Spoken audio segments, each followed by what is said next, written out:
Hey, everybody, welcome back. It is the SCB Steelers Podcast presented by DEK Roofing Incorporated of South Florida. We are extremely proud to be part of the Variety Sports Network. And of course, we are coming to you from the Frank Walker Law Studio. And on that note, let me give out a couple of big thank yous. First of all, to our very, very good friend Craig. He jumps on the podcast every once in a while, especially when we have an absence. He and his daughter Lex, and most importantly, of course, Griffin the King, will once again be sponsoring our weekly 3-point stance. That is the SteelCityBlitz.com weekly pregame article that comes up. And Griffin the King, if you didn't know, is a golden retriever, and a magnificent one at the same time. It's not every piece of journalism that's sponsored by a golden retriever. No, we are extremely unique, and let me tell you, he really is the king. That dog is treated better than most human beings, and I think Craig would probably agree with that. Also, thank you to Frank Walker. Frank has been a long-time supporter of our show. Yeah, he has. And not only does he sponsor the broadcast studio that I'm sitting in, but he has long time sponsored our bi-weekly, tri-weekly hot reads that I do. And he just got back with me this week and said he is totally on board, going to do it again. And we're grateful because that stuff costs money. To have your website and to make it somewhat respectable, you got to have good backups and you got to have memory and all this stuff. And so I couldn't do this without either Frank or Craig. We just don't generate that kind of income. So anyway, thanks to them. And one final note, and then I'll shut up. You guys are already beating me to it. This has been a really rough week. If you grew up in the 70s and 80s, Chuck Mangione, which many younger people probably know from the fact that he made numerous appearances on King of the Hill. Yes. It's crazy to me. It's like kids are like, who is that guy? Well, He was 84 and passed away today. And of course, Hulk Hogan as well. And look, I'm not getting into politics. We stay away from that shit on this program. Hulk Hogan was the guy, like it or not. He made wrestling, brought it into the world that it would ultimately become, which is just he was a good entertainer. He was a fantastic entertainer. He was a good enentertainer. Yep. I mean, let's give him his flowers. Yep. Right. He knew the role, he knew how to do it, and he did it well. And Theo from the Cosby Show, dude. The thing that was, God bless him for doing it. He made sure his daughter survived. Yes. And then he didn't. Just so sad. It is. But it is. Again, another one of those people that if you grew up in the 70s and 80s, you kind of grew up with them. And last but certainly not least, of course, is the great Ozzy Osbourne. And maybe you're not an Ozzy fan, and that's okay. But all I would ask is that you just acknowledge the role that he and Black Sabbath, of course, played in the creation of what is today heavy metal music. And he did so many things outside of that. And of course, many people know him from the reality show, which is absolutely hilarious. I mean, here's the Prince of Darkness cleaning up dog poop in the kitchen floor. That's just what Ozzy was. But man, Ben, and I know you can relate to this. Your locker room in high school football, chances are there was a Black Sabbath or Ozzy Osbourne song playing at some point, whether or not it was pregame, after practice. There was always, AC/DC, all that stuff, but you knew there was going to be an Ozzy song coming on at some point. So to all of those folks, I raise a glass. Thank you to them, and best wishes. Ozzy made a lot of great contributions to rock and roll. Oh, maybe people don't really fully appreciate that. Continue. Yes, This day. absolutely. And and if you just know the music, I would strongly suggest go back and listen to the lyrics. Yeah. Dude was ahead of his time. No doubt about it. Okay. All right. Thank you for bearing with us on that. You are here to talk some Steelers, and the men in the black and gold were on the field in Latrobe for the first time today. Aaron Rodgers threw an interception, which, as you all know, means the season is over. We might as well just start Skylar Thompson because we can't have that. We cannot have an interception. You're skipping Mason already. I see how it is. Yeah, I'm going right to the bottom of the barrel, buddy. Will Howard, Skylar, bring them in. Let's just Bring get back it over Duck with. Hodges. Bring back Duck. Yeah, you know what? Bring back Mitch Trubisky while we're at it. No, I'd rather have Duck. Agreed. But no, look, we are part of a group that often, here's Ian, thank you so much, kids are asleep, but we are part of a culture that likes to jump to conclusions, and of course there's no question that was all over social media. Oh my God, Aaron Rodgers got picked on his first throw, and it's like, did you watch it? Exactly. I mean, DK telegraphed who the first read was, and then Queen jumped it. I mean, I got to give him props. He's like, oh, yeah? Oh, okay. You're telling all of us you're going to catch it. Okay, that's cool. Yeah, I mean, it is what it is. And Scarps, didn't you mention in our chat today that there was a time when Big Ben would actually throw a pick or two on purpose? No. I listen, Pony 93 fan. He is a legit good dude. Mm-hmm. I swear it. I would not lie to you. But man, he just plays a douchebag on social media. But man, him saying today that like Ben used to do this on purpose is such bullshit, man. Like Ben, I'm telling you this right now. Ben was so petty, he didn't want anybody to get an interception. You know what I mean? Like, right. Let alone like on the first play, like, and like he legit, like, I mean, and like Ben, like, especially later on, like, never really swore, but like, if he did throw a pick, he'd be like, he'd literally be like, gosh darn it. Like, he'd be pissed, but he'd say, gosh darn it anyway. Yeah. It's like Ben never purposely threw an interception. Like, Jesus Christ. I thought it was a great tweet. It was, but people are such assholes. Like, yeah, Twitter sucks, but people are such assholes to him. Like, when he tweets stuff, it's like you are doing exactly what he wants. Yes. And like, I even respond every once in a while to just like have some fun with it. Right. But yeah. Yeah, no, he has mastered it. There's no doubt about it. Absolutely mastered it. So just a couple of things, and then we'll get deeper into it. Isaac Seumalo, little dinged up coming into camp. Coach Tomlin did not seem overly concerned about it moving forward, so I don't think any of us are going to be. Couple of guys today.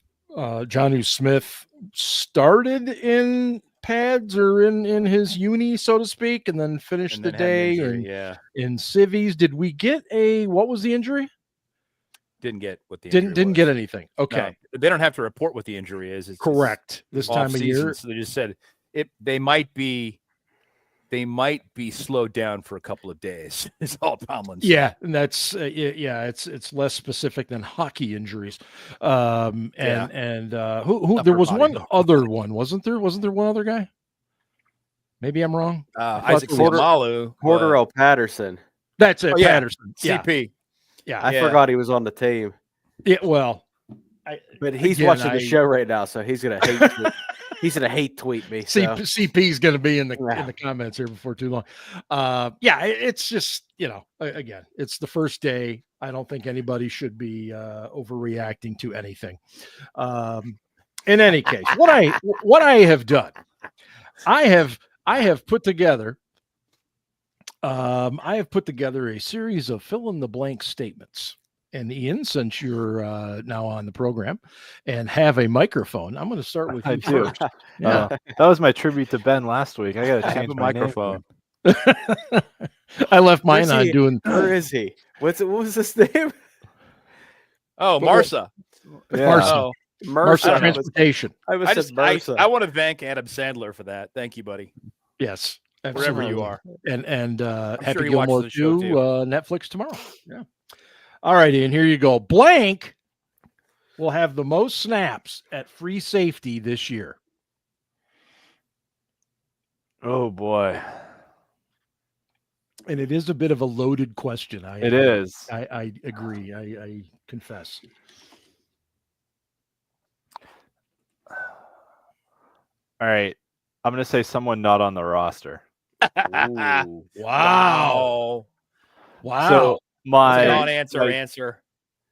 can I explain, or is it just a fill in the blank? Oh no, you I'm going to give everybody a chance after each statement. Go ahead. Oh, okay. So my logic is Ramsey may play there on early downs, but we're in nickel 75 to 80% of the time. Mhm. So Ramsey is the third corner, and I think, Thornhill for now is probably the third safety in, and Ramsey slides into that corner spot is probably the plan. But then I don't see Thornhill as the long-term answer to play 75% of snaps at a free safety position. So I think there's plenty of guys still out there. I think they're going to go out and sign somebody. So that's why I'm going with someone not on the team.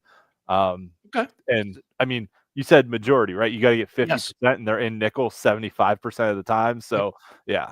Yep. So Ian, are you thinking that Justin Simmons is a possibility? Someone like that. Yes.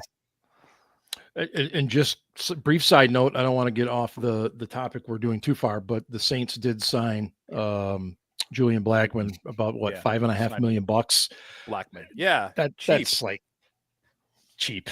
Yeah. I think. Ben, same question to you. Blank will have the most snaps at free safety this year. I don't think it's going to be Thornhill because he's a shitty free safety. Okay. He may get the start there at the beginning of the season because he is a vet, and you know how Tomlin likes his vets. He does. I'm going to go out on a limb and say Sebastian Castro. Ooh. Wow. He was running with the twos today. Yeah. Take it for what it's worth. Running Yeah. with the twos. And they drafted him to play special teams. They didn't draft him. I'm sorry, they UDFA. didn't. They signed him. They Yep. signed him to play special teams. Yep. But we had a kid come in from West Virginia last year in Beanie Bishop and Mhm. start a bunch of games. So Mhm. Mhm. I don't think it's out of the realm of possibility. Scarps Blank will get the most snaps at free safety. Oh man. Yeah. The corpse of Condry Diggs. Yeah, I don't know. It was probably 6 weeks ago before the Ramsey stuff happened. I Mhm. said that I think he's ultimately going to switch to a safety position, like maybe a Charles Woodson. But Mhm. I think he's going to be I think Ramsey's going to play a lot of different positions. I think because I think he's capable. But I'm going to say this. To answer your question, Mhm. I really don't care who plays free safety, because if the front seven do what they're supposed to do, You could play free safety. no, Oh. they can get away with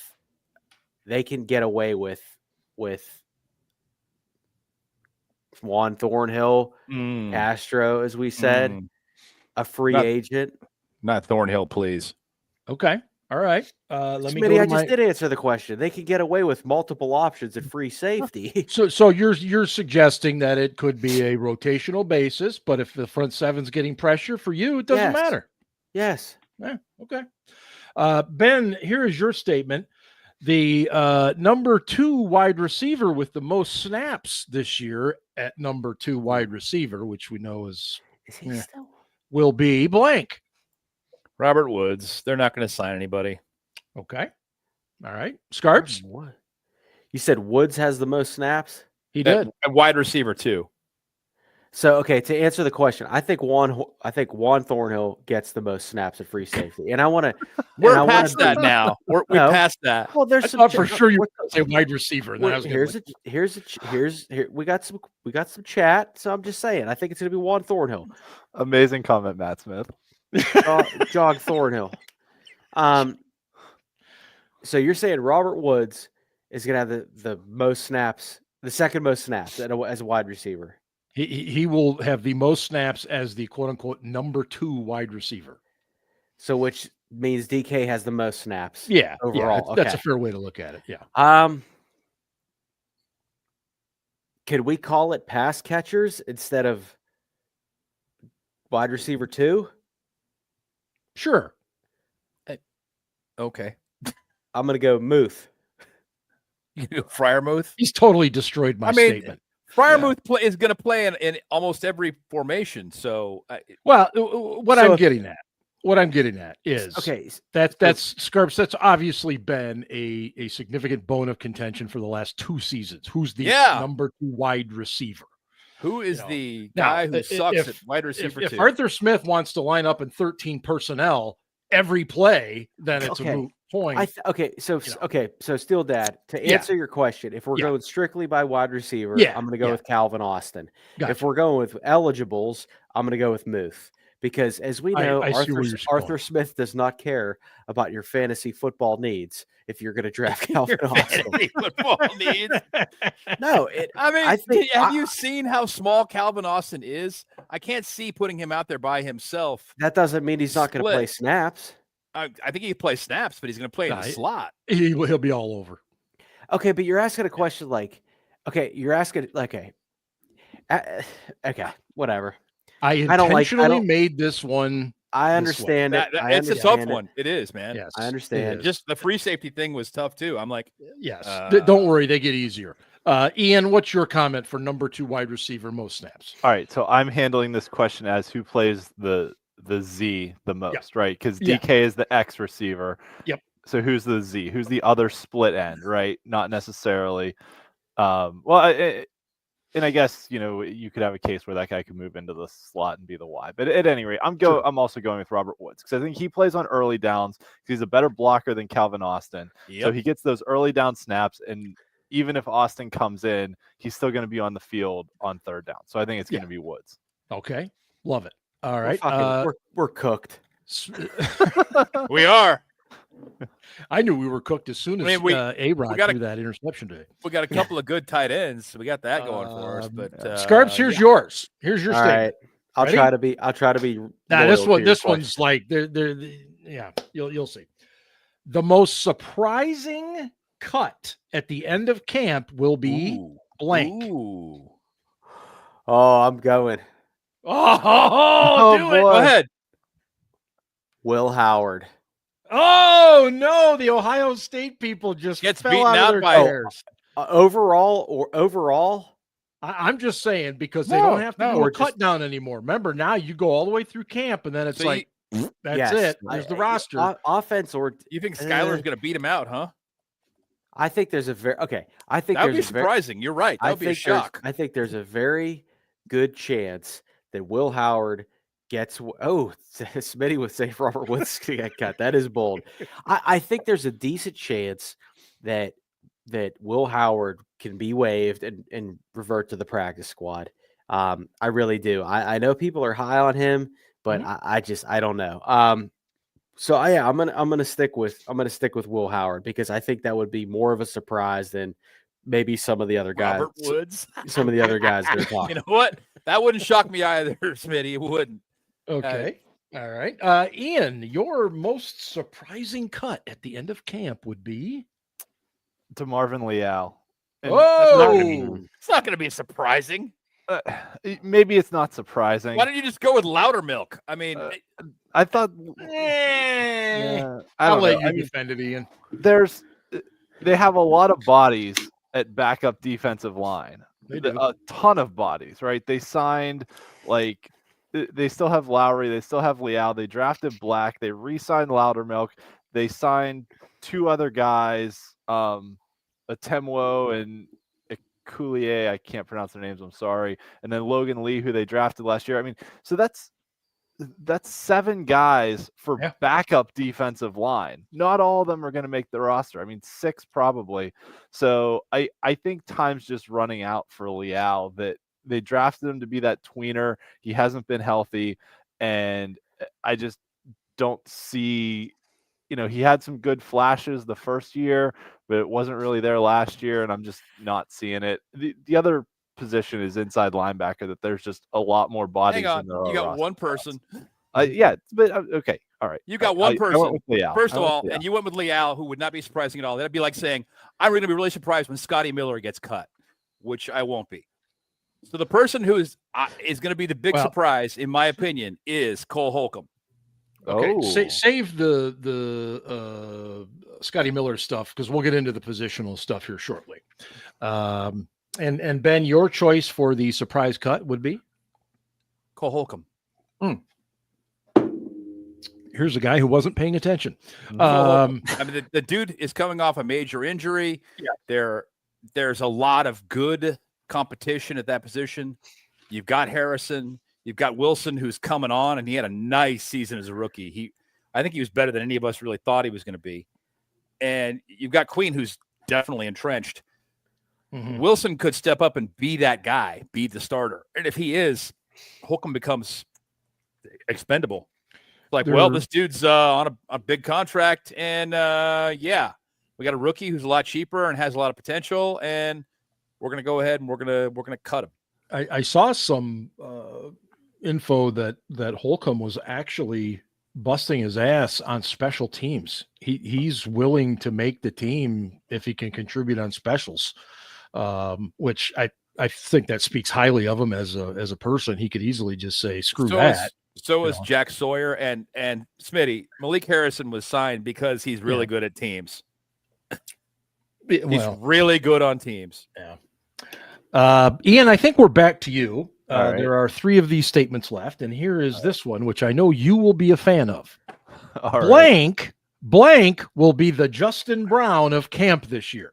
Oh, gosh. The guy who has a really good camp but never does anything in the regular season. Correct. Oh, boy. I'm going to go with – let me think here. I'm gonna go with Rock Taylor, the wide receiver from Memphis, because it seems like receivers, especially in the second half of preseason games, can always make some noise, but then sometimes those guys make the roster. Sometimes they turn into Nate Washington, which is amazing when they do that. But sometimes those guys make the roster. Like, who is that guy who had a really good preseason that we kept? And then we cut the guy who was a kick returner, and he went to Denver and had a great year, and the guy we kept sucked. Little return guy. Yeah. But he it was like 2 or 3 years ago. Yeah. You know who I'm talking about, though, I right? do. It's like, you get those guys who flash against the guys who are going to be selling insurance in 2 months. In the fourth quarter of preseason games. And then when they have to play against starters, it's just not there. Yeah. Ben, who is your Justin Brown of next year? Spencer, that was the guy you were thinking of, wasn't it? Yeah. Yep. Thank you, Matt Smith. Who Deontay is... Spencer, I think. Yep.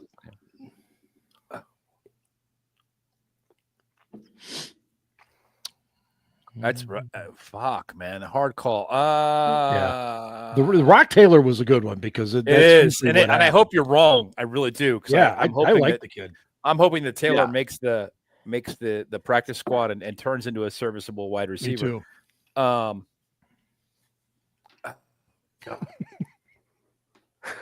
Had not considered this at all. Let's go with that's what I'm here for. Jeremiah Moon. Oh, okay. Have a big camp, big preseason. I can see that. Yeah. All right. Scarps, what do you think? I don't fucking know. This is hard. It's like, what? It is. I got to go back to work soon, so I'm getting my critical thinking questions prepared. I'm just going to play devil's advocate here and say Sebastian Castro. Because just for the hell of it. I I think that like everybody is. I think everybody. This is what we used to say, not what the kids say, but we used to say everybody's on his nuts, and like everybody, like he is like the camp darling right now. Like he is one of like 3 camp darlings, and I just think that like I mean, he's playing at a position with no depth, dude. Yeah, Don't you think? He could not possibly be in a better position to make the team. Don't you think that? Don't you think that what is Montana happening? Limononius Craig. He's got the best name on the team. It's There's no easily doubt. the best name.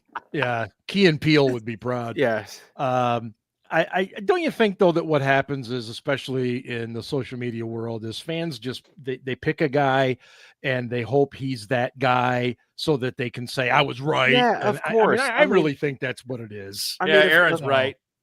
The Ohio State game will pop off on backups and not do shit afterward. Yeah, it's like most Ohio State players. In any case, let's see here.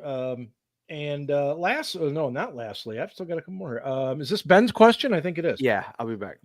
Ben, Yes. Mike Tomlin would prefer blank to be his RB1. Prefer Yes. Caleb Johnson. He will not start the season as running back 1. Okay. Warren will, but Johnson will be the guy eventually let's call it late September. Okay. I will put my 2 cents in on this one. I agree. I think that's what he wants. Ian, what do you think? Quarter up power. No, I'm just kidding. I can't even finish that sentence.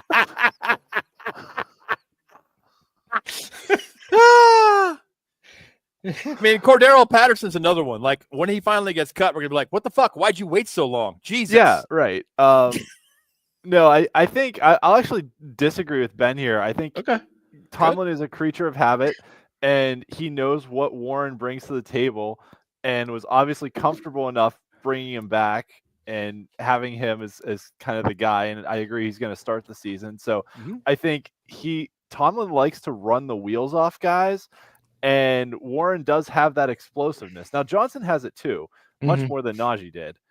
So I still think that Tomlin, being a creature of habit and liking that consistency, I think he would like Warren to just step into that role. I don't know if he will. What do you work for? Jesus Christ. You just saw that? Yes. Right. So at any rate, I think he would prefer Warren, but I think Warren's got some fumbling issues that will eventually make him move towards Caleb Johnson. Okay. I don't think Warren is that great between the tackles. I think that he's better on the outside, but that's me, or on counters. He's money on counters. The question or statement is Mike Tomlin would prefer blank to be his RB1. Ooh. And just Ben said Caleb Johnson. So although he admitted it might take a few weeks. You know, I don't know. I feel like, oh man, I'm gonna be an optimist here. I feel like the Steelers have finally realized that you don't need a bell cow and you can roll with multiple running backs. Now, Caleb Johnson was a 3rd round pick, but I would say this: if they had a 2nd round pick, I think they might have taken him there. But they got really good value for him in the 3rd round, and I finally think that they have 3 capable backs. You know, they have Jalen Warren, who I don't think could be the bell cow. They have Caleb Johnson, who maybe could be, but I don't think they want to do that to him. And then they got Kenneth Gainwell, who has championship experience, playoff experience. Yeah. So 3rd down back who's actually pretty fucking good. Yeah, he's got a little of that Mewelde Moore. Yeah, I was gonna say if blocks, catches, runs. Yeah, and I think that's something that they've been missing. But if Mike Tomlin had his way, and this was the old Mike Tomlin, because again, I'm just assuming that he's changed his ways, he'd probably go with Caleb Johnson. Yeah, that's where I'm at. I think ultimately that's what he wants. I think Warren just, for me, and you guys kind of alluded to it, but just the change of pace guy. He just seems to be a better running back in that sense versus being a starter. But that's just me. Okay, we have one final statement here. I believe Scarps, we start with you on this. Let's do it. And this kind of is like the Justin Brown question, but there could be some differences here. Fans will fall in love with blank during training camp. Not Mason. I don't know, actually. Is there a particular player they fall in love with? So it has to be a player. Oh, okay, coach maybe. I don't know. No, I was thinking like, forget it. I'm not even gonna say it. Ball boy. No. Dylan McBeam? No, I was gonna say fans will fall in love with glazing whoever they glaze. Ladies and gentlemen, it took 31 minutes and we have our first glazing. Wow.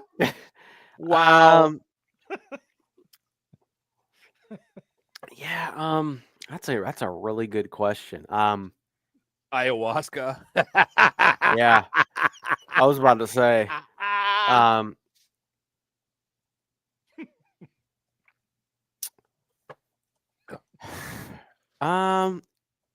In just the camp setting. Yeah.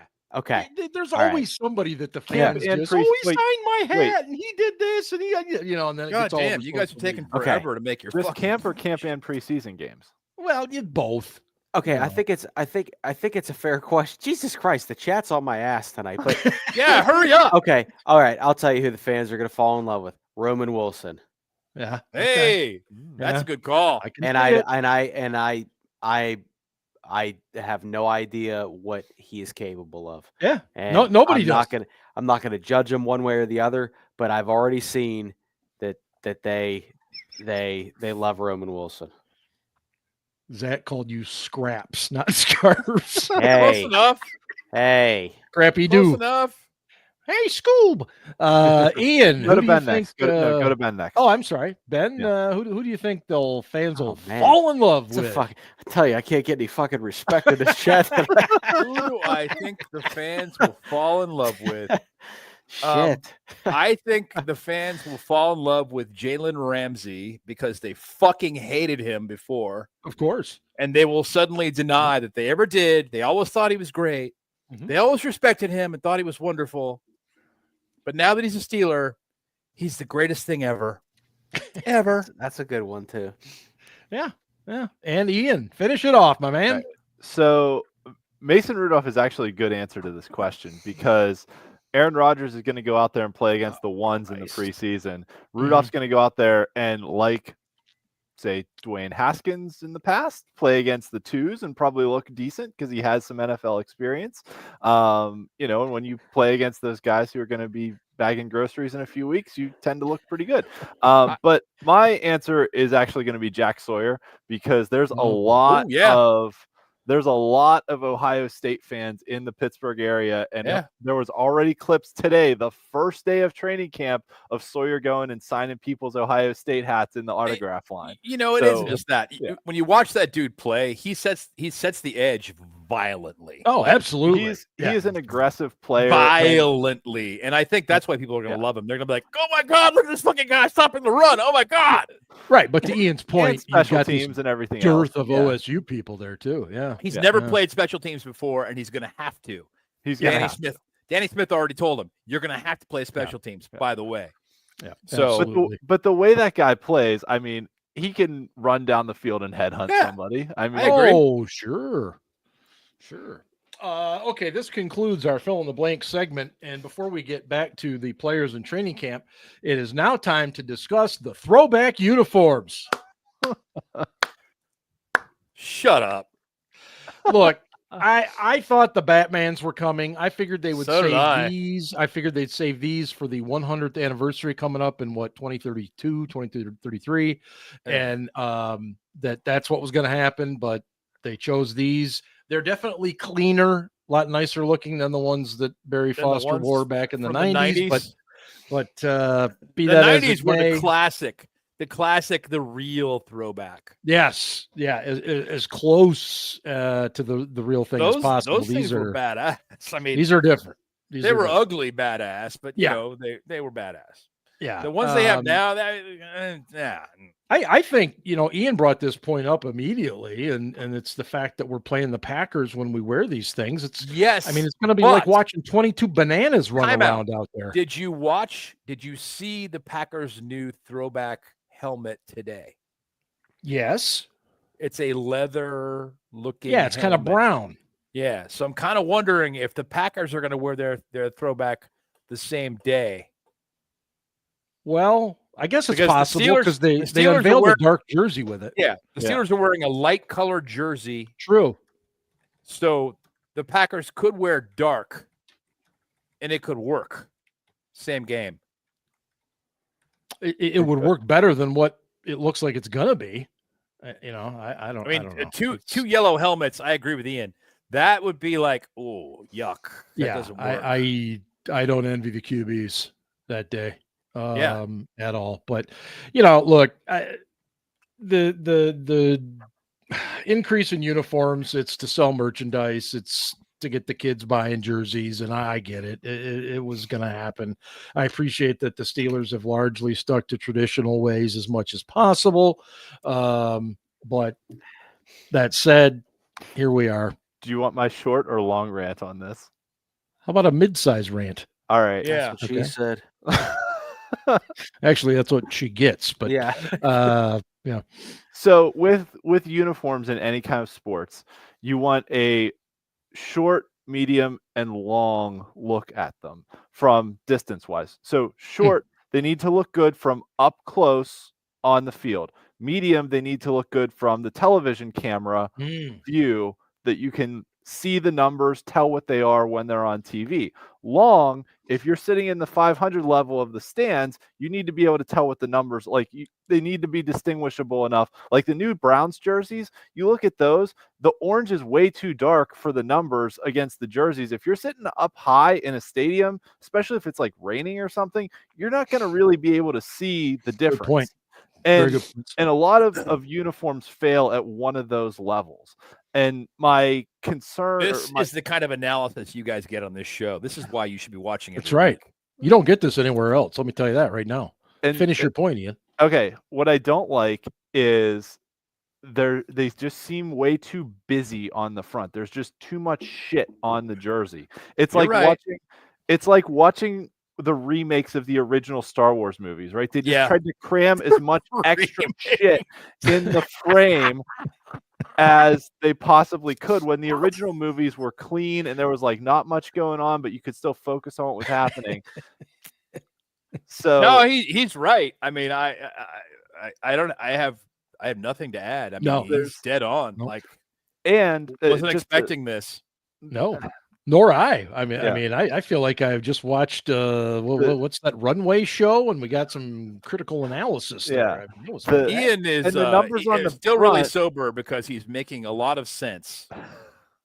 The numbers on the front are white with a black outline, then the numbers on the back are just full black. Like the numbers aren't even consistent. I mean, if it was up to me, we'd have block numbers all the time with just white or black jerseys and the old block number font. What about a 1969 white on white pants, white jersey? That they have no idea how big black that's helmet. Be. It was when that so comes cool. back, it's going to be. Oh monstrous. my god! Especially when you're playing on grass. Yep. Oh my god! Yep. The kids will be like, "Oh my god, they have like green on their uniforms. What's that?" A white on white jersey with a white helmet would have been sick. Oh gosh. Yeah. I wanted to answer a question I saw. Deserves all the plays. Hold on. KR joins us tonight. Hello, KR.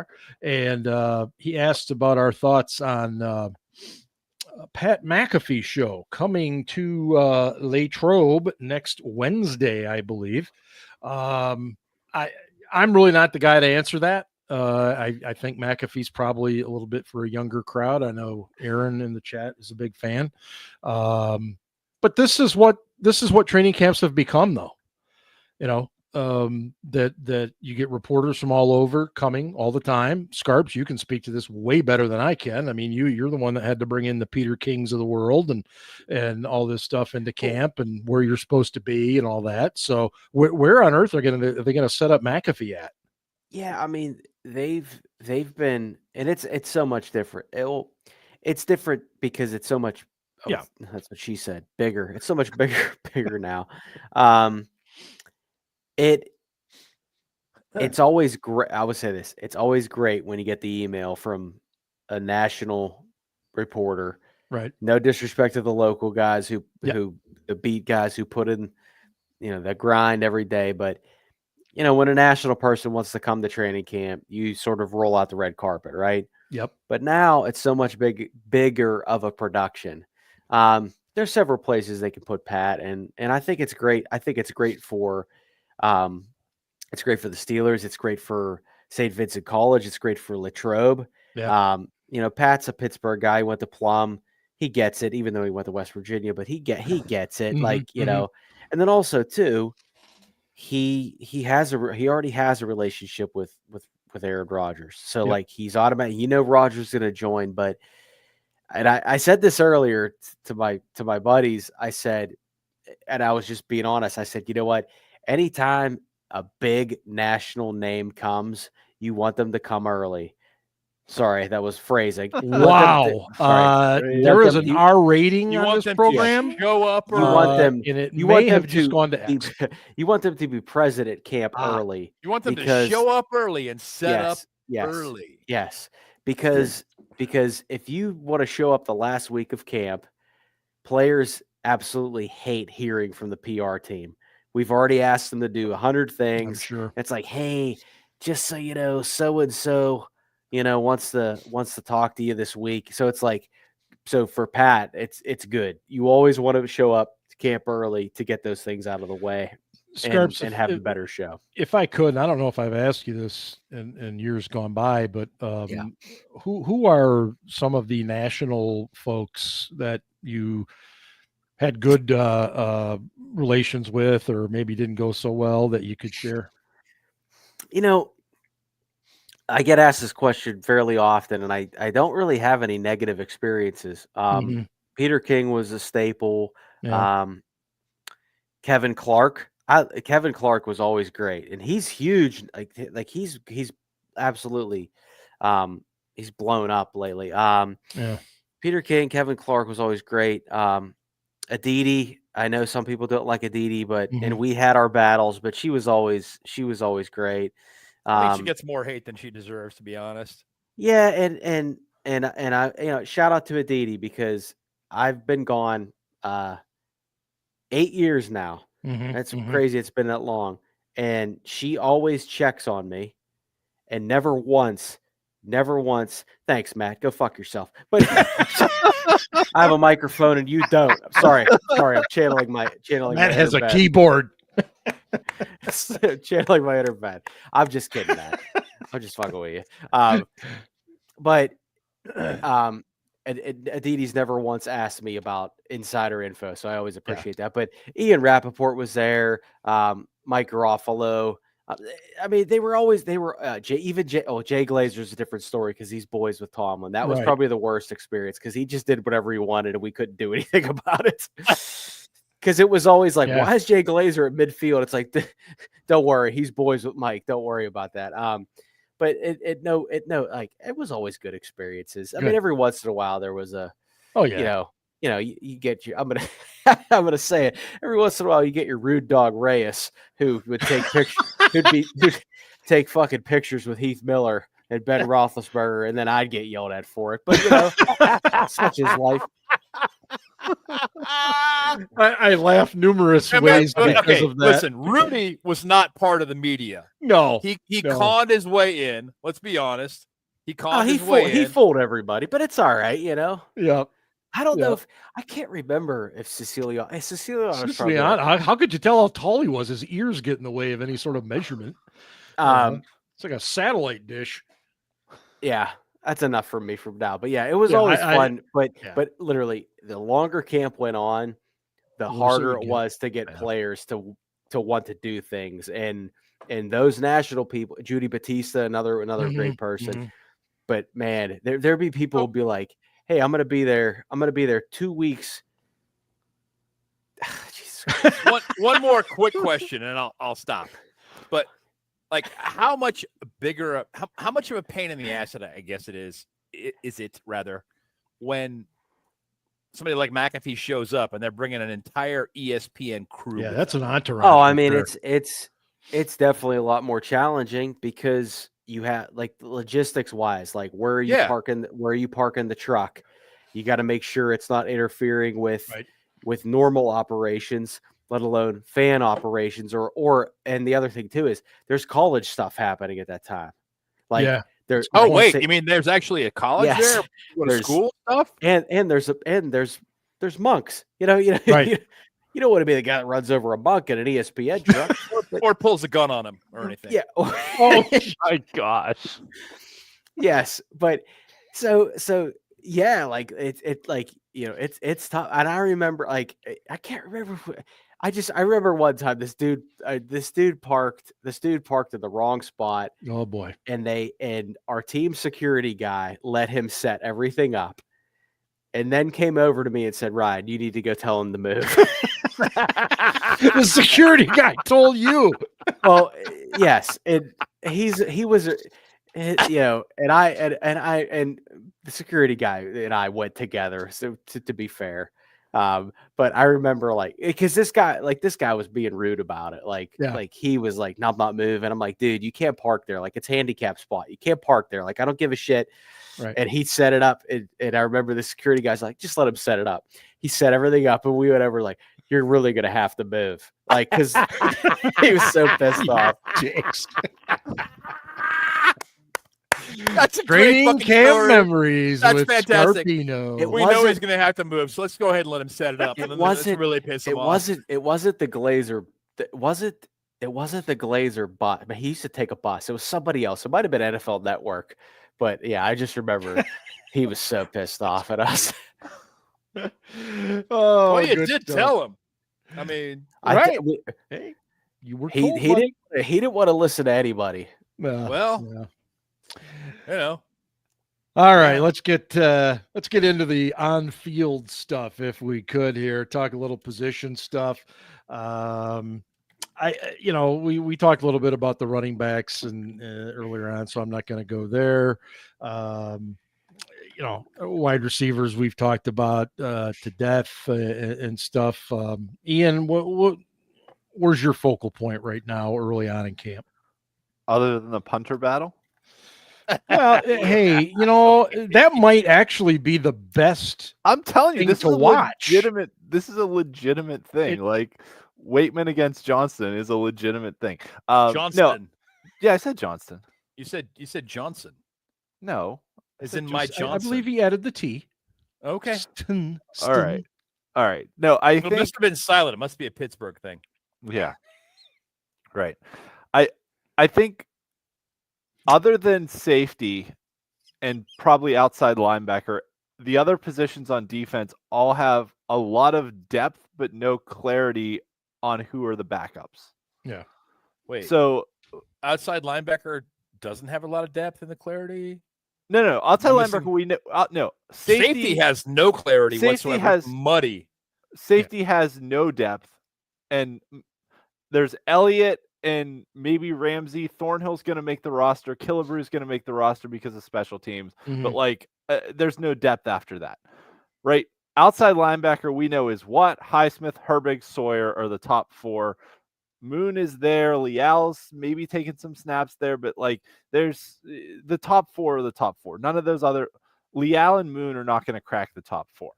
But inside linebacker, you've got 6 guys basically competing for 4 roster spots, right? That's what I'm saying. That other positions, there's a lot more guys without a whole lot of clarity. Like inside linebacker, after Queen, Wilson, Ben, I know you picked Holcomb to be your surprise cut, but then you've got Robinson, Harrison, Bruner.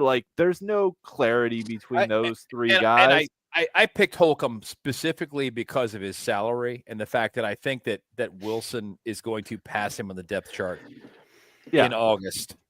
and I talked about the defensive line earlier. You basically have 7 guys competing for 3 roster spots that Right. there's no clarity between who is ahead and who's behind there, right? So there's a lot to be worked out, I think, at defensive line, at inside linebacker, and even at backup cornerback. Like, there's no guarantee that Beanie Bishop makes this roster. I think he does.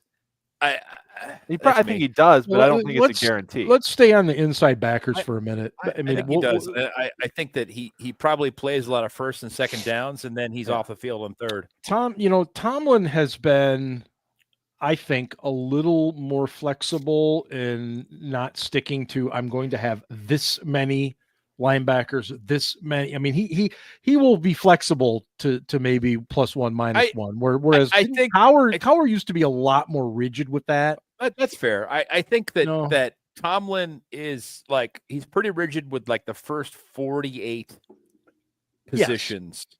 He's like, we're going to have this many guys. And then he goes to Danny Smith and says, who do you want?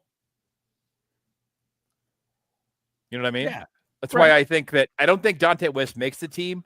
I think he goes to the practice squad, but I think that he's a regular special teams guy coming off the practice squad.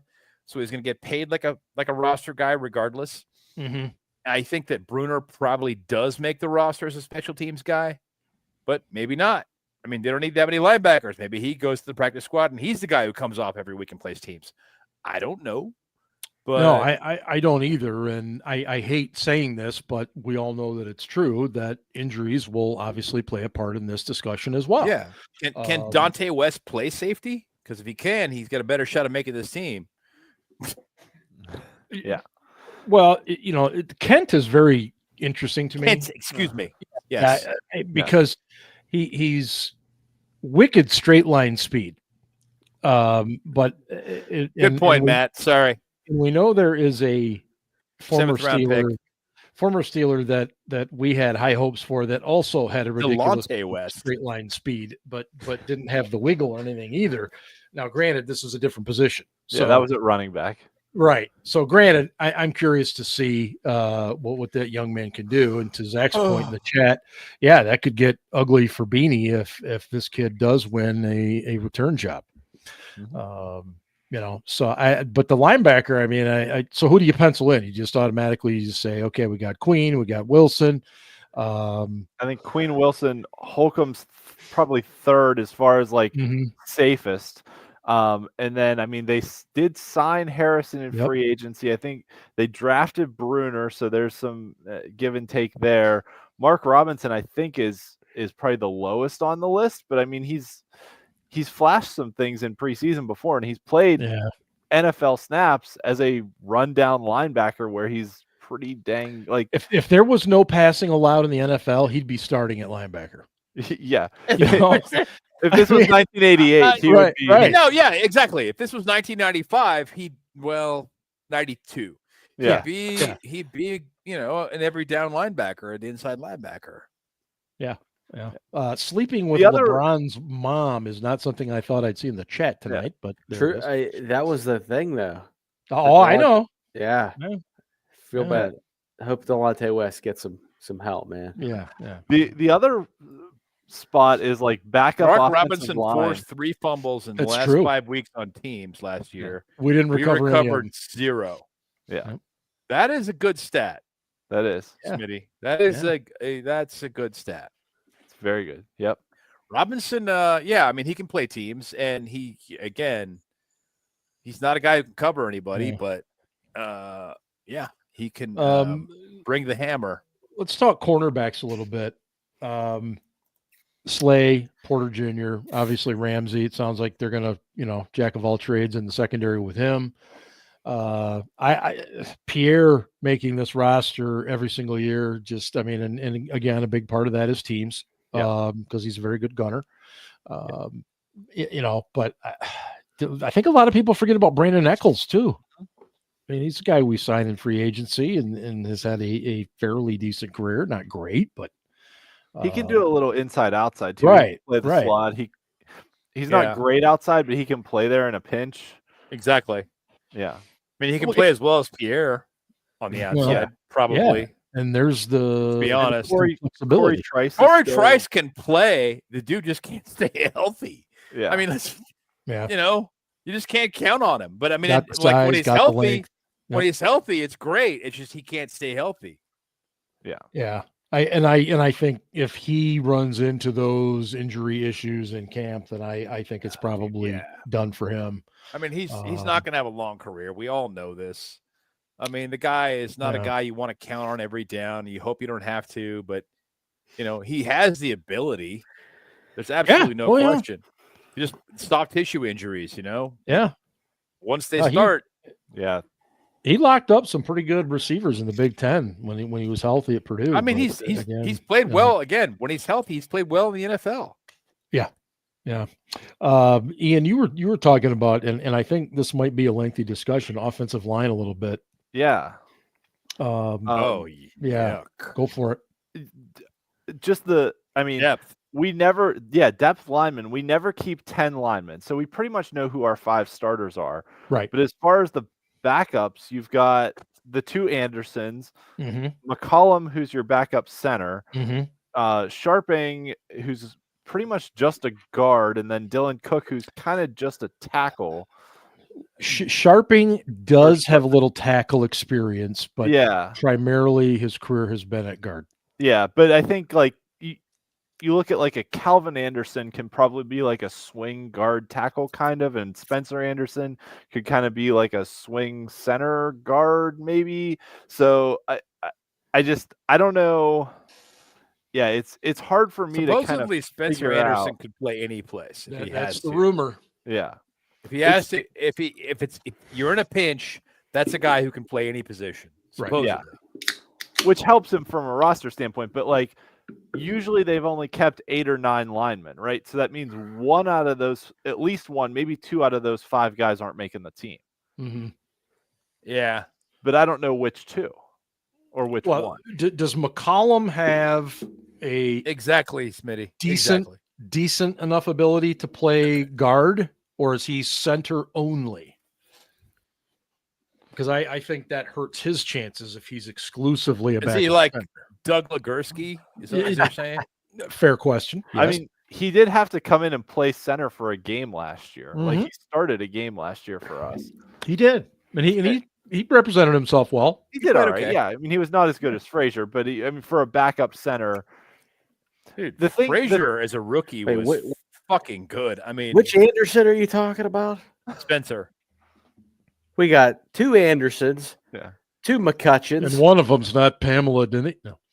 Yeah, why not? 2 Wilsons, 2 Haywards.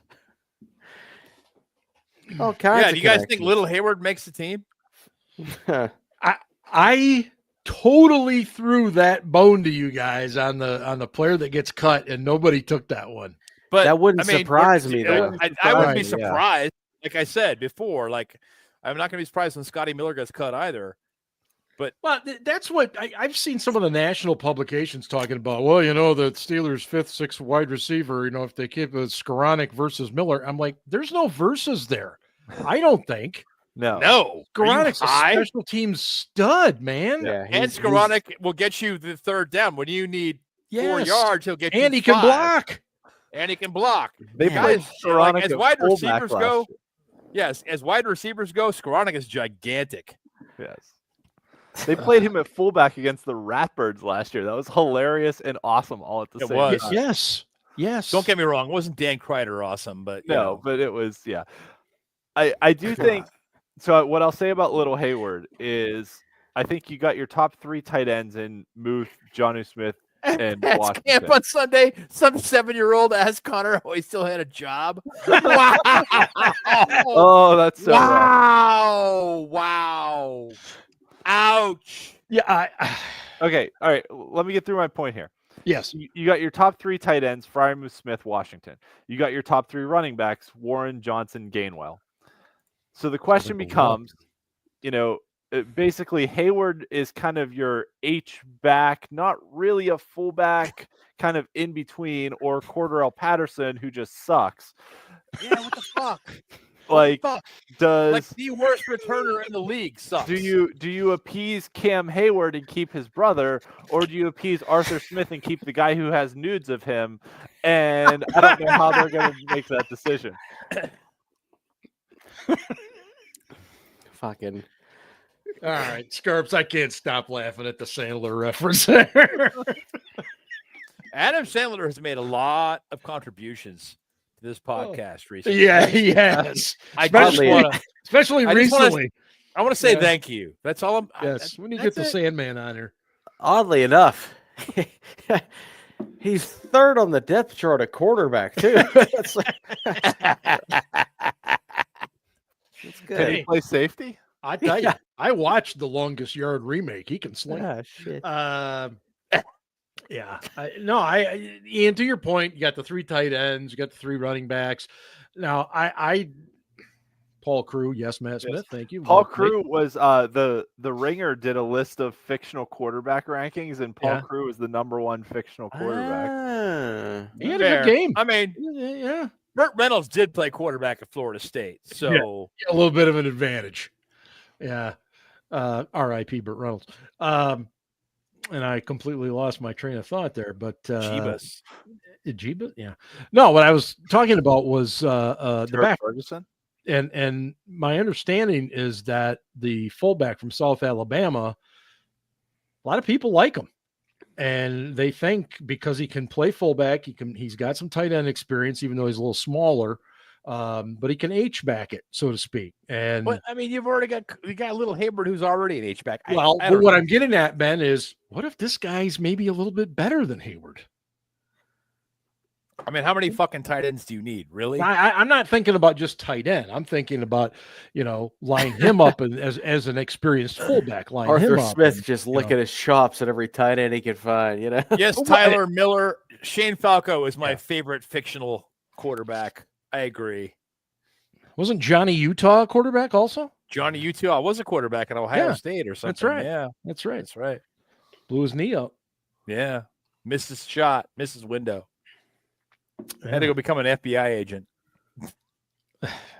Well, that was my second choice, but I passed. So, what else are we on to here position wise? Well, I didn't answer any of those questions, so I'm going to take the opportunity to talk. Even that talking to, I would just say that when I look at this depth chart, and I know it's not the official one, but Nope. I look at a first team defense and I say, okay, these guys might be decent. And then I look at the backups and are like, oh boy. And then I look at the first team offense and I say, huh. And then I look at the backups and I say, huh. So I think there's a lot of questions for you. I think we all know that. But And offensively, this is the run team. You know this. Yeah, and I, The investment's all along the offensive line. yeah. To me, that's where this entire season is that offensive line. It is. I mean, not the entire season, but No, I know that's certainly being a from an offensive standpoint, it's the offensive line, and then probably the tight ends group, because the wide receivers are shit outside of one guy who's going to get double covered a lot. I have to give Robert some props. He pulled up Mac Davis from North Dallas 40. Oh, God damn it. Yeah. Wow. What was that guy's name in North Beautiful Dallas movie. 40? What was that guy's name? What was the character's name in North Dallas 40? I can't think of it. The guy who wrote the book Yes. lives down the road from me. Was Lyle Alzado in North Dallas 40? No. I think he has a boy. It's been so long since I've seen that. That's a very underrated movie.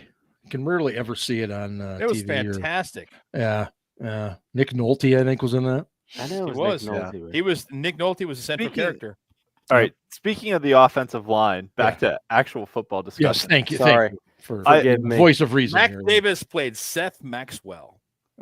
Yes. All right. Speaking of the offensive line, going back to the draft, I mentioned in free agency too, I mentioned being concerned that they were just handing the starting guard position to Mason McCormick.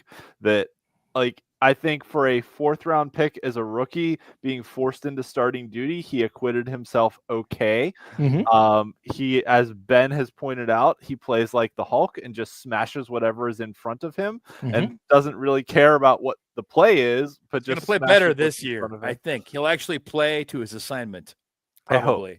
I hope. But I have some concern about just handing him the starting job and being like, this will be fine. Like, I wish they would have brought in a little bit of competition for him in training camp or something, not just handed it to him, right? Like,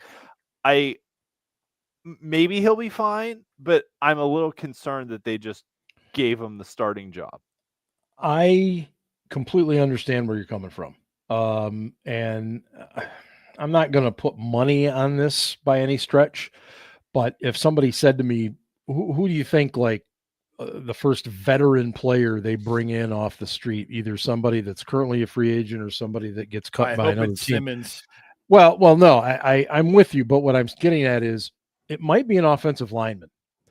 And really, I say Where? that because, well, I say that because now you've got a few little concerns with Sayamalu. All right, and he's your veteran. And they're very little concerns. Tomlin's not worried. I'm not worried. But trade for Kelvin Beachum. Yeah, Beachum would be an amazing addition to this team. Kelvin Beachum is like 63 years old now. But I think Kelvin Beachum is probably going to get cut. So he could.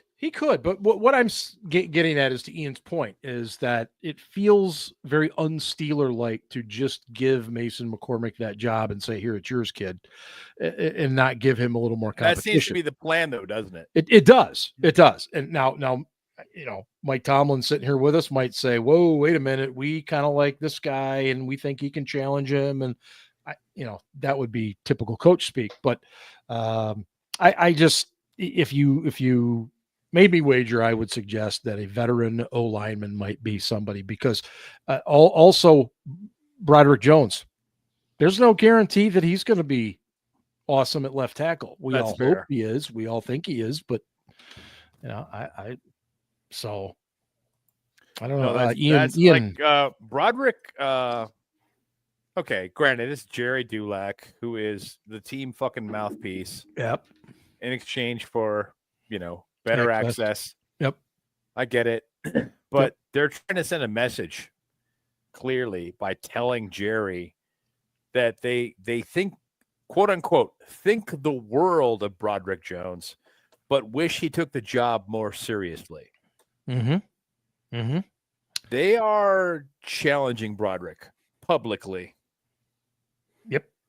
Well, Straight up. They were not overly pleased with the way he came into camp last year.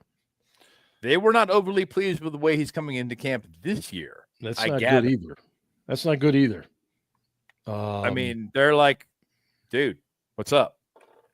And Tomlin wants you to be in shape when you show up. Right. As we know from the year that Casey Hampton had to run by himself off to the side until he got in shape. Scarps, were you there at that time? Or was that before you? Was it? No, he was there for it, weren't you? No. I'm sorry. That was 07. Yeah. That was 07. Failed his conditioning test. He didn't. He failed the conditioning test. He showed up really heavy. I have no idea what he weighed because that was a long time ago. But Tomlin was like, "Yeah, no, dude, you're not going to play yourself into shape. You go run your ass into shape over there." I might hold on. That was 08. Yeah, I wasn't there. It was the Super Bowl year. It was a Super Bowl year. I believe it was actually. Yep. Casey knew he could just show up. Let's have a look. At that was Mike's second year. Look at this Tomlin quote.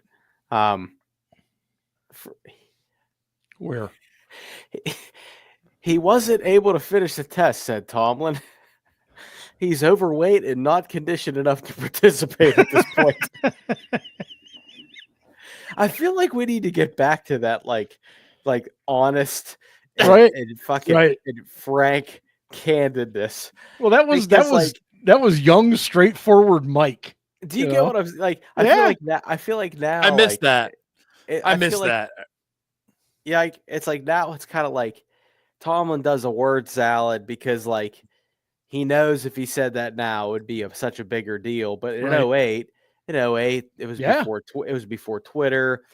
We're talking still print age, and I think he felt a little bit more comfortable saying that. But literally, be like, it's like he was like, Casey was too fat to finish the test, if you will. Like he's out of shape, But you know what though? It's funny because I'll tell you this right now. I take an out of shape Casey to fucking grab two guys. God damn right. Now. Right. And Yes. and not have to worry about it. Gap, and just be like, yep, you guys aren't moving me. Fuck off. Nope. To KR's question, this year we'll decide whether Jones gets his 5th-year option. What did Casey say when they asked him why he didn't work out with Ziggy Hood? What was that again? Oh, he said, man, he's weight room strong. I'm grown ass man strong. That's right. That's probably the funniest. That's that was right. probably the funniest fucking thing I've ever heard in my life. It was so spot on because you just watched the dude play and you were like, they're not moving him. They're not like two guys are trying and they're not moving him. Mm-hmm. But like it was, so when I first started there, Casey Hampton, Ziggy Hood and Steve McClendon were like the first two players I ever met because those dudes were in the weight room super early and I was an intern and I got there super early, didn't want to be late. And I remember meeting them and being like, man, these dudes are fucking shredded. And then like I meet Casey Hampton for the first time and being like, all right, like this dude's a legend. Like he's fucking 2-time Super Bowl champion. And man, this dude is a dude. He ain't ripped at all. You know what I mean? And then he said that quote, and the funniest thing about Hamp was that he had this like Mighty Mouse tattoo on his arm. Yeah, that's right. But his arms were so big, like they were so big, but like they weren't cut. He wasn't cut. That wasn't Mighty Mouse. That was Hines. Hold on. Casey Hampton had this. Hold on. What tattoo did Hampton have? Anyway, the bottom line was that Hamp showed up in these like skimpy fucking gray shorts, like tub shorts, and like Ziggy Hood is like behind them in the camera angle, and Ziggy's ripped and shredded, and like Hamp turns to like faces the media scrub. It's just like, man, he weight room strong. I'm grown ass man strong. It's like, oh my god, love it. That's fantastic. Oh man, I remember Hampton talking to Tunch and Wolf on he had like the ghost with the double guns. Hines had the Mighty Mouse tattoo. Okay, sorry, same arm. Tunch and Wolf, rest in peace. R.I.P. Yeah, always used to do their show from training camp and would get guys on. I remember Hampton talking to him about like they did a whole segment on like their favorite buffets to go to, and it was like the best radio. It was the best like 10 minutes of radio because they were just like naming all these buffets everywhere. Yep. And there was one, and like because Wolf could eat, like Wolf. Oh yeah. Wolf loved to eat. Legendary. Yeah, he talked about that all the time. He did. There was one Wolf's like, I'm not allowed back in that place.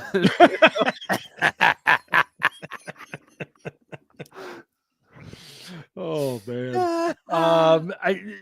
Before we get to Casey and stuff tonight, a couple of other items. The NFL and ESPN. Looks like kind of ESPN going all in here, or NFL going all in. Depending on the way you look at it here, ESPN could get hold of the red zone and pretty much all that. So it would likely change. So subscriptions, all that stuff. ESPN will acquire NFL Network and Red Zone. Yeah. And the NFL will acquire 10% of ESPN. Right. So it sounds to me like it's basically a stock swap.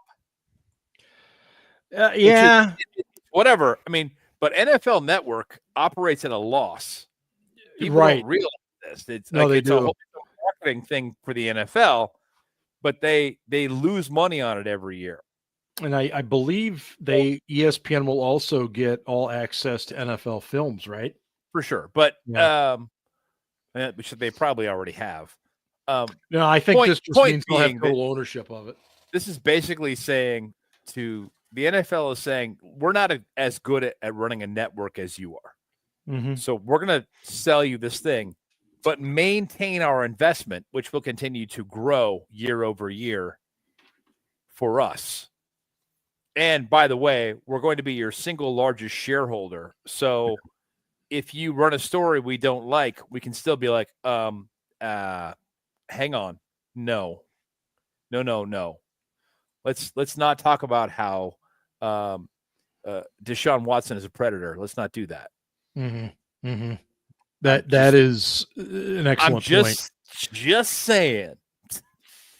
Well, I mean, if you talk to fans, you talk to fans of other sports, hockey, baseball, whatever, they'll flat out tell you that ESPN has pretty much become NFL dominant or college football dominant. And I guess it makes some sense. Those are the top two sports right now in America.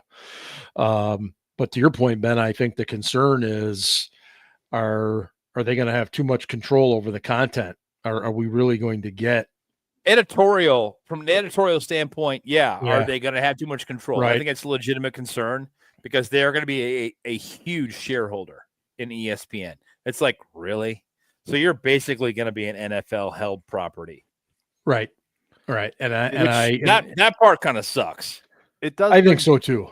It does bring journalistic integrity into question, right? When the league you're covering also partially owns you. And they're your largest shareholder. Right. Yep. And that's kind of why I brought it up, because I tend to like things to be separate. I mean, don't get me wrong. Like Disney, but Disney is big enough that they can tell the NFL to fuck off. They can, especially when a story is getting national coverage. And it's just like, look, this story is being covered everywhere. We're going to cover it. Okay. Maybe you'd like more favorable coverage, and we'll try to be fair for you, but we're going to cover it. Yeah. Disney is huge. Yeah. It's a big deal, as they say. It's a big deal. It's a big deal. Steelers will continue on with training camp this week, and then 1 week from tomorrow is the big Friday night lights, where they go to the high school field and practice there. And the highlight of that for me is always when the big, huge NFL players come off of the school buses, because that's how they get over. One player per seat. Right. It literally is a player per seat. And it's just hilarious in that regard. But neat to see all these guys there. If I can say something, if you are out there and are a grown adult and you are shoving children aside to try and get a player's autograph, maybe rethink your life choices. Like, if you're at training camp to watch the players, to have a good time, whatever, fine, okay. But like, the autograph lines are really for the kids. Like, first. They're not for autograph collectors. They're not for guys trying to hawk, trading cards or whatever, whatever it is, memorabilia.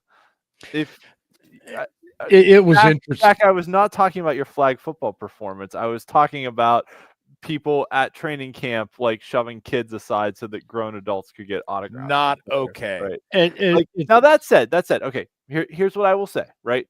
Yeah. If you're an adult and you are standing there in the line of people, right? And you're close enough and you have something and a player signs it, fine. Okay, that's okay. Right? But if you're, there was some. You should not be hip checking children. Exactly. There was some conversation on Twitter today about, grown adults basically shoving children aside to try and get like TJ Watt's autograph. It's like, okay, that's unnecessary. Like, and I think the players get it, like, because every clip you see of the players, they're really trying to like pick out the kids and like try and sign things for kids. Yep. And that's great that the players get it, but thanks, Dan. But appreciate that. But yeah, if you're an adult standing there, fine. If you're an adult shoving a kid aside, might need to reconsider your life choices. I would agree with that. It interesting because back in '98, my new wife and I went to camp, and being a rather large person, there's no way I could, get myself up to the fence line to get an autograph because I'd just get yelled and screamed at by the parents and the kids, and everything else. So my wife, who's considerably smaller than I am, she grabbed my hat and barged her. I lost track of her. I could not see her anywhere. It wasn't 45 seconds. She was back and she had Bill Cowher's autograph on my hat, and he gave her a hug because he was so impressed with how she got herself through the crowd that fast. Great. So I still have the hat pinned on my wall in here. It's fantastic. But yes, it was a very good editorial, Ian. I couldn't agree more. Let the kids have their fun. If you're one of these diehard collectors, then go pay to have a signature or something like that. I don't know. I was going to flip it over to Casey, but he just suddenly disappeared. He's had to urinate a lot tonight. Apparently Maybe he's pregnant. Well, he could be. He's done a lot of pre-gaming tonight, apparently. I don't know. Okay. So, Whatever. by the way, did you see the story about the Browns camera guy that fell into the water? Yeah. They're saying now it was totally contrived. Don't you think that was staged? I thought it was when I first saw it, and then they. I mean, I didn't think it was until I saw the other angle, and I was like, "Yeah, Mhm. dude, you did that on purpose." Like Yes. initially, when I saw the far away from the beach, I was like, "Okay, the guy just fucked up," and then I saw the other angle, and I was like, "No, he did that on purpose." I mean, come on. Yep. And then you saw his perspective is like, "Yeah, dude, you definitely did that on purpose. This is dumb." I mean, And then I found out later the guy has like a TikTok and he does it with his There you grandma go. and blah blah, and he did some good content. So yeah, he and grandma put that together and he fell into the lake. Ha ha. Yeah. But hey, the real story is this. The Browns' new shit brown helmets are sponsored by Dude Wipes. Okay. First of all, So if it's Browns, Yeah. flush it down. But first, I- clean up with Dude Wipes. I mean, for the really sad part here is that we're sponsoring a helmet. No, it's not the helmet. It's their whole turd jerseys. Well, right. Oh right. yeah. The whole turd But- uniform. Which is truly fantastic, and I mean they will look like a bunch of turds running around out there. Yeah. Remember Mr. Happy Hanky. from South Park? Mr. You know? Hanky running Mr. around from Hanky, South thank Park. you. The Christmas Yeah. poo, yes. Yes, the Christmas Christmas poo. Howdy-ho. Yeah. So while we wait for Scarp, speaking of turd jerseys, I distinctly remember. Speaking of turd jerseys, Scarpino. Oh, there he is. No, I distinctly remember. Sorry, new that, medication. I'm fucking struggling. New medication. That playoff game in '92, or no, Trazodone? no, the playoff game Yeah. in 2002. It's Finishing, was- and I'm listening. The Guys, playoff sorry, game in Ian. 2002, and Tommy Maddox led us back against the Browns. Yes. Yes. Okay. We were sitting And up high. Matu Malafalu Yes. Renegade. scored that touchdown. Yeah, God the damn it. Renegade game, Foo scored the touchdown. Yes. Okay. One of my memories of that game, other than everything else that happened on the field, we were sitting up high in the 500 section because that's where our tickets were at that time. I remember seeing a guy start like walking up our section. I was like, Oh, here's a guy. and he had a Browns jersey on, like it was a brown jersey with Yeah. white on the front, and I was like, why is this dude up here in a Browns jersey? Like he knows he's in the 500 level, right? Like this seems wrong. And as he got closer, I realized it wasn't a Browns jersey. It was literally a brown football jersey with writing on the front, and it said, "I feel like I'm wearing a giant turd." And I was like, this guy literally bought a jersey, and in like, I don't know if it was white Sharpie or whiteout or whatever it was, wrote on this to make a joke about the Browns. I was like, okay, I appreciate this. This is hilarious. That's a great deal of length to go to. It was a great Yeah, deal it of is. As we approach 90 minutes on the show, I think it's time to turn Miles it over Garrett to Mr. is the Jussie Casey Smollett of the NFL. Kasem. That is Let's get to Raul that. Havana. Raul Havana. Raul That's a is new. fantastic name, Raul. Miles Garrett is the Jussie Smollett of the NFL. I got to give him props for that. There's some comment truth to tonight. that. I love that statement. Yeah.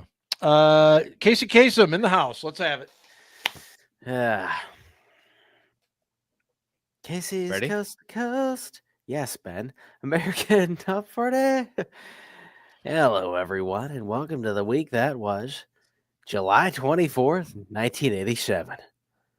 Our favorite correspondent, Ryan, is back with us again this week, and he writes, Dear Casey, yes, Steelers wear cleats, and you gotta believe me. Yeah, I saw it. I tell you no lies. Casey, that's of course a parody of Black Sabbath's Fairies Wear Boots off their 1970 album Paranoid, which is my favorite Black Sabbath song. Rest in peace to the late Ozzy Osbourne, lead singer of Black Sabbath, and the Prince of Darkness, who was the driving force behind Sabbath. Much like Ozzy Osbourne, the Steelers were pioneers in their industries, becoming the first team to win 6 championships, and they've also become a bit of a reality TV show in recent years. Much unlike Ozzy Osbourne, the Steelers have never bitten the head off a bat. Well, there's that. I mean, Ernie Holmes did shoot at a police helicopter. But I digress. However, the Steelers do bite, Casey, especially in the postseason. Oh. Casey, am I allowed to talk about the Steelers' playoff drought, or will that kill the aura and vibes? It's not like this proud franchise used to make it to the divisional round as routinely as Hillary Clinton deleting tens of thousands of emails. Damn. Wow. Casey, to be clear, I only mentioned Hillary Clinton because if I mention Donald Trump, he might sue the Steel City Blitz podcast. The lawyers are standing by. Casey, if we weren't allowed to talk about it, perhaps we can now, thanks to TJ Watt. TJ recently joined In Depth with Graham Bensinger, and when I heard this news, I immediately thought TJ had started OnlyFans. Nevertheless, let's take a drink for Ian. Nevertheless. Oh, nevertheless. Yeah, There get we it? go. Yeah, I got it. There we go. Okay, yeah. Here's the guy that pays attention. TJ said that the lack of playoff success was absolutely unacceptable. And if there's anyone who could speak to the playoff drought, it's the guy who disappears like David Blaine at a random dinner party. They're just jokes. I think it's absolutely unacceptable too, TJ, but I give you credit for saying it. And then there's Cam Hayward, who has been part of one career playoff victory, even though he's been with the team since Obama's first term, who said, we're not trying to be paper champs. But Cam, why not? You guys do such a great job of being paper champs every season. Ooh. Again, Cam, I respect you for saying it. But as we all know, Casey, there's what you say and what you do and what you gonna do, Casey. What you gonna do when the opponents run wild on the Steelers defense again in the wild card round? Oh, Rest in peace to Hulk Hogan. That's for you, Aaron. Casey, You're a terrible influence. Casey, I'm tired of all the players talking about not winning and that they want to be champions. Just go out and do it. This talk don't mean nothing. Well, Ryan, keep your feet on the ground and keep reaching for the stars and keep your radio tuned right where it is. Up 6 spots to number 22 this week. Here's Richard Marks with Don't Mean Nothing. Richard Marks. On the same show that he mentions Ozzy and Hulk Hogan, he comes with Richard Marks, ladies and gentlemen. Hopefully you've enjoyed 90 minutes of great Steelers fun and frivolity, knowledge, opinion, and everything else. Thanks everybody in the Fun chat as always. frivolity. I like that. Frivolity's carrying a lot of weight there. You're darn right.